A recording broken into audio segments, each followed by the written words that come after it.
The glass doors of Pinnacle Enterprises swung shut with a hiss, but the sound was drowned out by the sharp bark of a command, "You, wait outside." The words sliced through the sleek corporate lobby, halting every pen, silencing every whisper. All eyes turned to the black teenager standing at the reception desk, his backpack slung over one shoulder, his face a mask of disbelief. Jaden Carter, 16, wasn't just any kid. He was the son of Pinnacle's CEO, Marcus Carter, a titan of industry whose name adorned the building's top floor. But in that moment, Jaden was just a black boy in a hoodie, and to the new security chief, Richard Holt, that was enough to make him a threat. The lobby, usually a hum of polished efficiency, became a stage for a confrontation that would unravel truths no one was ready to face. Jaden's eyes narrowed, his voice steady but laced with fire. "Excuse me. I'm here to see my dad." He pointed upward, toward the executive suites, his posture defiant but controlled. Holt, a burly man with a buzz cut and a suit that strained at the seams, didn't flinch. "I don't care who you say you are. No ID, no entry. Wait outside." His tone was cold, final, the kind that brooked no argument.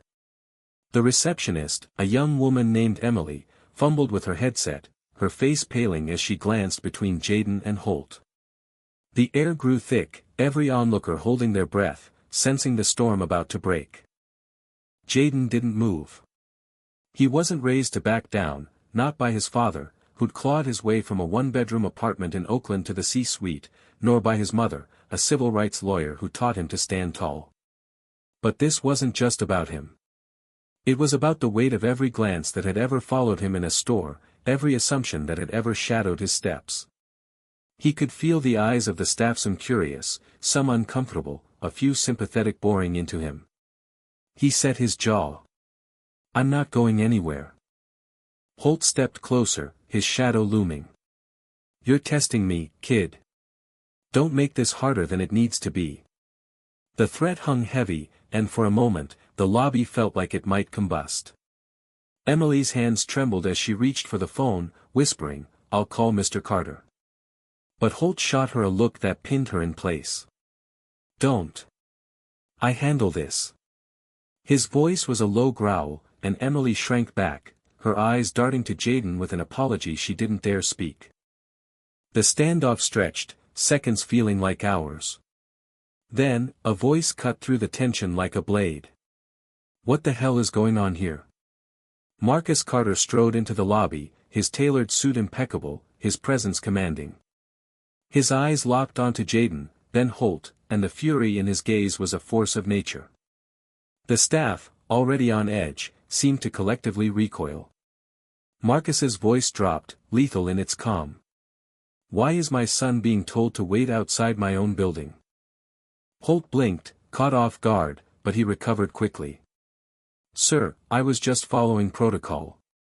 No ID, no entry." "I didn't know," Marcus cut him off, his voice rising just enough to make the room flinch. "You didn't know? Or you didn't care to know?" He stepped closer, his eyes boring into Holt's. "You saw a black kid in a hoodie and decided he didn't belong. That's not protocol. That's prejudice." The word landed like a grenade. Whispers rippled through the staff, some shocked, some nodding in quiet agreement. Jaden stood silent, his heart pounding, torn between pride in his father and the sting of being reduced to a stereotype in a place where he should have been untouchable. Emily, still clutching the phone, looked like she wanted to disappear. Holt's face reddened, his jaw tight. "With all due respect, sir, I'm doing my job. This isn't about race." Marcus's laugh was bitter, sharp. "Isn't it? You think I haven't seen this before? You think I don't know what it's like to walk into a room and have people assume I'm the help?" He gestured to Jaden. "My son is 16, a straight-A student, captain of his debate team, and he's standing in my lobby being treated like a trespasser. You tell me that's not about race?" The lobby was a pressure cooker now, every word stoking the fire. Jaden's hands clenched at his sides, his mind racing. He wanted to speak, to unload the anger and hurt, but he knew his father's fight was his own. Yet the weight of it all, the stairs, the assumptions, the unspoken rules he'd navigated his whole life, pressed down on him. He wasn't just Marcus Carter's son in that moment. He was every black kid who'd ever been told they didn't belong. Holt, cornered, doubled down. "Sir, I'm not a racist. I'm protecting this building. You of all people should understand the need for security." The jab was subtle but pointed, and Marcus's eyes flashed. Protecting it from what? My son? Or the idea that someone who looks like him could belong here? The question hung in the air, unanswered, as the staff shifted uncomfortably. Some looked away, others leaned in, unable to tear themselves from the drama. Jaden finally spoke, his voice quieter than his father's but no less powerful. "I showed him my school ID. It has my name. Carter." He looked at Holt, his gaze unflinching. "You didn't even check it. You saw me and decided I was trouble." The accusation landed softly but cut deep, and for the first time, Holt's certainty wavered. He opened his mouth, then closed it, his hands twitching at his sides. Marcus turned to the staff, his voice steady but searing. "This isn't just about Jaden. This is about every person who walks through these doors and gets judged before they can speak. This is about a culture that lets this happen." He pointed to Holt. "You're not the only one. This building, this company, has work to do. And it starts now." The silence that followed was deafening. Emily, tears brimming, finally found her voice. "Mr. Carter, I'm so sorry. I should have." Marcus raised a hand, gentle but firm. "You're not the problem, Emily. But you're part of the solution. We all are."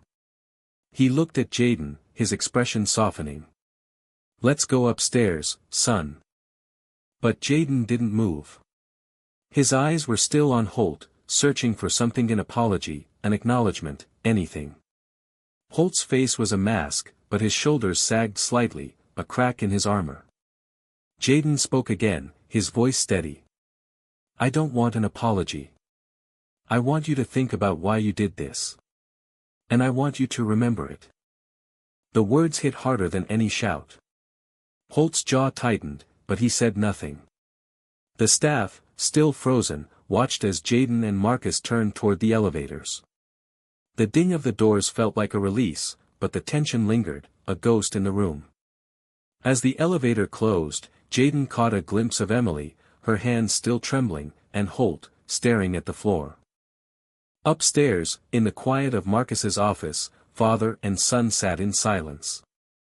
The city skyline glittered through the floor-to-ceiling windows, a stark contrast to the storm they'd just left behind. Marcus leaned forward, his voice low. "I'm proud of you, Jaden. But I'm sorry you had to go through that." Jaden nodded, his throat tight. "I'm used to it, Dad. But it still hurts." Marcus's face tightened, a mix of guilt and resolve. "It shouldn't be something you get used to. And I'm going to make sure it doesn't happen again. Not here." He paused, his eyes searching Jaden's. "But you need to know something. This fight. It's bigger than you, bigger than me. It's about changing the world you'll live in." Jaden looked out at the city, the weight of his father's words settling in. He thought of the lobby, the stairs, the assumptions. He thought of Holt's face, the flicker of doubt in his eyes. And he thought of the staff, some of whom might carry this moment with them, might question the way they see the world. For the first time, Jaden felt the spark of something bigger than Onyera purpose. Back in the lobby, the staff began to disperse, but the air was different now. Emily sat at her desk, staring at the wooden clipboard with its handwritten note, "A stand against bias." She traced the words with her finger, her mind racing. She'd been silent, complicit, but not anymore. She picked up the phone, dialing HR, her voice steady. "We need to talk about what happened today."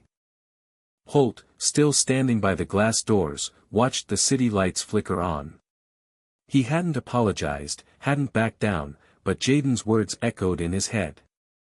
Why you did this? He thought of his own son, not much younger than Jaden, and felt a pang he couldn't name. For the first time in years, Richard Holt wondered if he'd been wrong. The next morning, Pinnacle Enterprises buzzed with a different energy. Marcus had called an emergency meeting, not just for the executives but for every employee, from the mailroom to the boardroom. The agenda was simple: change. Jaden sat in the front row, his backpack at his feet, his eyes on his father. Marcus stood at the podium, his voice carrying the weight of a man who'd fought too many battles like this one. Yesterday, my son was told he didn't belong in this building, he began, his words slicing through the room. And that's not just a failure of one man. It's a failure of all of us. He paused, letting the truth settle. We're going to do better. Starting with mandatory training, starting with accountability, starting with listening. Because if we can't make this place safe for my son, we've failed everyone. Jaden watched the faces in the room. Some nodded, some looked away, some leaned forward, hungry for change. He felt the weight of his own role in this, not just as Marcus Carter's son but as a voice that could shift the tide. He thought of his mother's words, "Your strength isn't in fighting back. It's in standing up." And for the first time, he understood what she meant. As the meeting ended, Emily approached Jaden, her eyes bright with resolve. "I'm sorry about yesterday," she said, her voice firm. "But I'm going to help fix this. I promise." Jaden nodded, a small smile breaking through. "I believe you."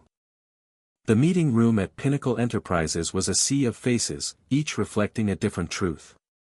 Some were solemn, others defiant, a few brimming with hope. Jaden sat in the front row, his hands clasped tightly, feeling the weight of his father's words ripple through the crowd. Marcus Carter's voice carried the cadence of a man who'd spent years navigating rooms where he was the only one who looked like him. "This isn't about blame," he continued, his gaze sweeping the room. "It's about responsibility. We build systems, products, futures, but if we can't build a place where everyone belongs, what are we really accomplishing?" The room stirred. A few executives shifted uncomfortably, their polished exteriors betraying flickers of guilt. In the back, junior staff whispered, their eyes darting to Jaden. He felt their stares but kept his focus on his father, whose presence seemed to fill the room like a storm held in check. Marcus laid out the plan: mandatory bias training, a new diversity council, and an open forum for employees to speak without fear. But it was his final words that landed hardest. "Change starts with us looking in the mirror. If you saw what happened to my son and stayed silent, you're part of the problem. But you can also be part of the solution." As the meeting adjourned, the energy in the room was electric, a mix of unease and possibility. Jaden stood, his backpack slung over his shoulder, and caught Emily's eye. She gave him a small nod, her earlier promise to help fix things now a spark in her expression. But not everyone was on board. Richard Holt, the security chief, lingered near the exit, his face unreadable. Jaden watched him, wondering if the man's silence was defiance or something deeper: regret, perhaps, or the slow churn of self-reflection. Over the next week, Pinnacle buzzed with change. The Diversity Council formed quickly, with Emily volunteering as its first staff liaison. She dove into the role with a fervor that surprised even herself, organizing workshops and gathering employee stories. Her desk, once a place of routine, became a hub for ideas. She kept the wooden clipboard with its handwritten note, "A stand against bias," as a reminder, its ink a quiet rebellion against the status quo. Jaden noticed her transformation, the way she carried herself with newfound purpose. "You meant it," he said one day, stopping by her desk. Emily smiled, a little shy but resolute. "I was scared yesterday.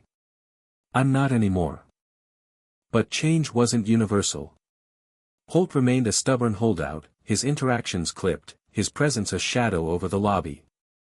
Jaden saw it every time he visited his father, Holt's eyes following him, not with hostility but with something more complex, like a man wrestling with a truth he wasn't ready to face. Jaden wanted to confront him again, to demand answers, but his mother's voice echoed in his mind, "Your strength is in standing up, not tearing down." So he waited, watching, knowing the real battle was in changing hearts, not just winning arguments. One afternoon, Jaden found himself alone in the company library, a quiet space filled with leather-bound books and sleek tablets. He was researching for a school project on systemic inequality, but his thoughts kept drifting to the lobby incident. He pulled out his phone, scrolling through X posts about Pinnacle. The story had leaked. Someone had shared a grainy video of the confrontation, and the comments were a war zone. Some praised Marcus for taking a stand, others called it overblown, accusing Jaden of playing the race card. One post stuck with him, a user named @TruthSeeker22, "Kid shouldn't have been there without ID. Rules are rules." Jaden's chest tightened, but he kept reading, drawn to the raw pulse of public opinion.